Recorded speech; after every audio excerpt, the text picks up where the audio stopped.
Hello. मी ना आत्ताच मुंबईवरून गावाला आली आहे, ठीक आहे. आणि माझं घर गावचं घर कोकणात आहे, ठीक आहे, चिपळूण साईडला. सो चिपळूणला एक ना वासिष्ठी नावाची डेअरी आहे, जी आहे आय गेस खूप वर्षांपासून असेल. मी फक्त ऐकली होती, इतकं मला काही त्याच्याबद्दल माहिती नव्हतं. बट त्यांनी आता स्लोली अँड ग्रॅज्युअली फक्त दूध जायचं तिकडे. बट त्यांनी स्लोली अँड ग्रॅज्युअली दुधाव्यतिरिक्तही सगळे प्रोडक्ट्स त्यांचे सेल करायला स्टार्ट केलं, म्हणजे मॅन्युफॅक्चर करायचं आणि सेल करायचे. भाई साहेब, त्यांनी दूध सोडून सगळं आता त्यांचे प्रोडक्ट्स निघालेले आहेत. वासिष्ठी वासिष्ठी नाव का ठेवलं माहिती आहे?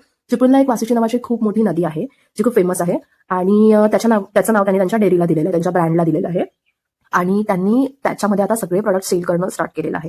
वन सेकंड ना, सिदिस हे त्यांचा आम्रखंड आहे. आणि ह्याच्यावरती लिहिलेलं आहे की ते लोक मिल्क, दही, लस्सी, श्रीखंड, आम्रखंड, घी, ताक, flavoured milk, paneer, peda, basundi, Vasishthi dairy, कणाकणात कोकण. सो मी याचा एक पॅक होता जो मी ट्राय केला आम्रखंडाचा. इतका सुंदर होता ना, म्हणजे मुंबईला मी असं आम्रखंड कधीच ट्राय केलेलं नाहीये. इतकं चविष्ट होतं ते, खूप छान होतं. आणि मी त्याची लस्सी पण ट्राय केली. जेव्हा मी स्टेशनवरून बाहेर आले, तेव्हा मला असं झालं की एकदा लस्सी ट्राय करूयाची. बिकॉज आमच्या स्टेशनच्या बाहेरच, म्हणजे जेव्हा मी येते तेव्हा चिपळूण स्टेशनच्या बाहेरच त्यांचं एक डेअरीचं हे आहे, त्यांच्या फ्रँचायझी आहेत सगळीकडे. आहे ती चिपळूणला, पण ती सगळीकडे आहे, गावाच्या साईडला, रत्नागिरी किंवा खेड वगैरे साईडला.